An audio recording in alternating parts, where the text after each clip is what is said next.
I'm the Wolfman. Thanks for tuning in. I'm sure any of you out there who watch my videos who are into the outdoors know that you're not always starting fires in the most ideal of conditions. So what happens outside when you get to your campsite and it's wet and it's raining and it's just downright miserable? You take some wood, you try to cut some shavings, and what happens? Everything is all wet. Even if you go and you buy wood from a local parks commission or anything like that, or you bring wood in, the wood gets wet. Now what happens? It's not going to burn. You can try taking your knife and you can try shaving it, still not really going to burn. So I have a great solution that you can make yourself to help you with that. These are what we call survival candles, and today I'm going to show you how to make them. Now before you begin making these candles, you're going to need some supplies. So what I have here is everything that you're going to need. The first thing are some animal shavings. Now I would definitely recommend that you get some brand new, never used animal shavings, and don't just take wood like the wood here and chip it up with your knife. The reason is these animal shavings are designed to be very absorbent, and the absorbency is going to go a long way when we pour the wax. The next thing you're going to need is some wicks. I have some wick material here. These are used from old candles that I found around the house. I simply heated them up, pulled them all out, and they're going to be perfect for what we need. You're going to need some paraffin. Now you can get any kind of wax. If you have any old candles around your house, you can certainly melt those down, but for demonstration purposes, I have paraffin wax. And the last thing, of course, the final thing, is you're going to need an egg carton. The egg carton is great because it has this nice little cup inside it, and you can cut them to shape once you're done. So let's begin. We're going to start by getting everything prepared. So now that we have a little stove going and a small pot, we're going to take our wax right here. We're going to open it up, and we're going to throw a stick of the paraffin, which comes in these nice little sticks, into our pot, just like that. And we're going to place it on. And you want to make sure, of course, that you're using this in the proper environment. If you have a stove in your home, you can certainly cook it on a stove rather than on a portable camp stove. And you can see right here that it's melting very, very quickly.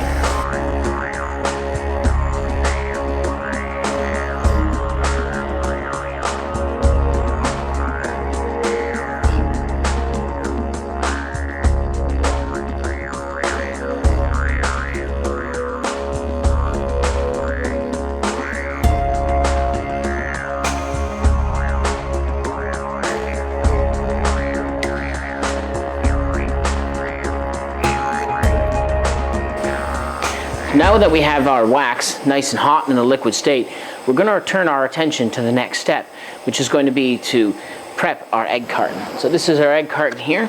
Best thing to do, you just tear this right off like this. And now you have what looks almost like an ice cube tray. This ice cube tray is what we're going to use to fill with our wax. I'm going to keep cutting this right off, just like that. So there we go. Perfect little area for all of our candles. The next step is we're going to take our wicks here and we're going to prep our wicks. And that's really simple. You just take the wicks out and you're just going to sort of put them in like this, just so we have them for later. There we are. After our wicks are in, the next thing we need to do is start with this, our shavings. So we're going to open up our shavings. And we don't need too many. Just a couple of handfuls. Now these are available at pretty much any pet store. This bag was about $5. And we're just going to kind of sprinkle them in, just like this. There we are. And you can see in the background the wax is melting very nicely. Now today we're just going to make a few of these candles. We're not going to make too much. Now the one thing you'll notice is that we can't fill right up to this level here. We're going to fill the candles up just to the little small spots right here on them. So that way the wax isn't going to drip over and we can cut these more individual. So it's going to work out a little bit better. They'll also make the candles a little bit smaller for us. If you don't want to use candles, one of the other things you can use is like little tiny drinking cups or anything like that. But we just happen to have some of these. Alright, so now I've got everything prepared here. We got our shavings, we got our wicks, we got our wax. We're going to take our wax. Now please be careful because this wax is very, very hot.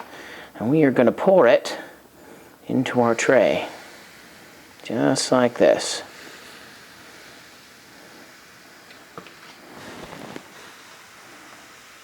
And you can see as it gets bigger, it's going to spill out.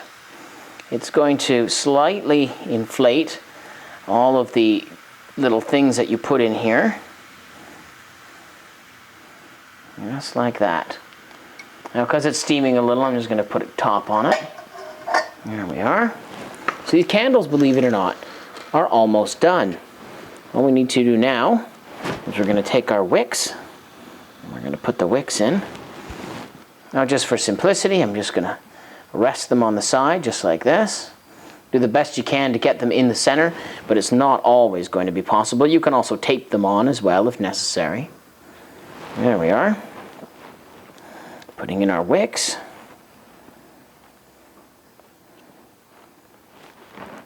You can try to coil them up sometimes and sit them in like this if they will sit. It entirely depends on what's going to happen. Now, what I will also do is sometimes take a small meat stick and I'll just stir them up a little bit here. That way you get the maximum amount of wax that goes in all of your shavings in here. So that way you're going to have a much better time. You can also use these meat sticks as well to hold up your wicks if necessary.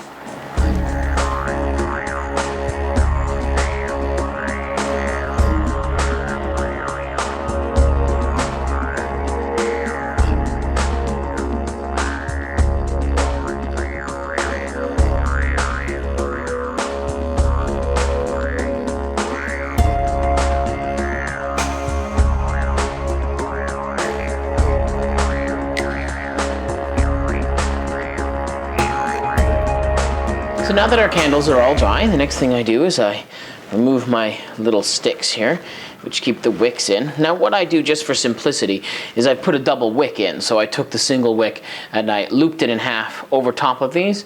That way, just in the event that for some reason one of the wicks doesn't work right, I didn't set it properly, I have two chances.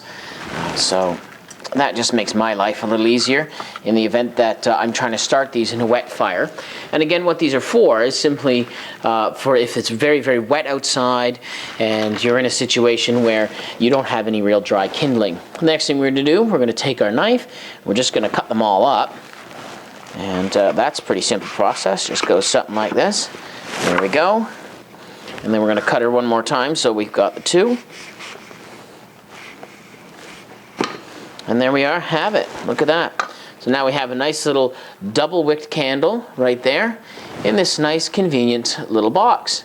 Now I can throw this in a Ziploc baggie, I can throw it in my backpack, and then I always have them. So in the event that I need to start a fire and it's very, very wet, you just throw a match on that and she's going to burn really well. So to give you an example of the kind of flame we'll get, we're going to take our little thing and we're just going to try to light her up and watch it burn. So there you have it. She's going to burn through the wick, and all the while what I could do is be putting small pieces of tinder on top of this like this and seeing what kind of a fire I can get going. Now if the wood is wet and you have it shaved small enough and proper enough, what's going to end up happening with this is it's going to dry out all of that the small tinder that you've created. So we're just going to let that go ahead.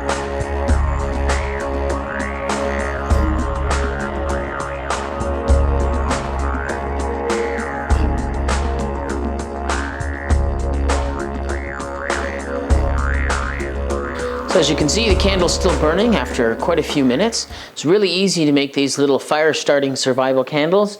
A couple of supplies that you can get at pretty much any pet store, drugstore, hardware store, things like that. Pour the wax in, cut them up. There you go. Look at that burning behind me.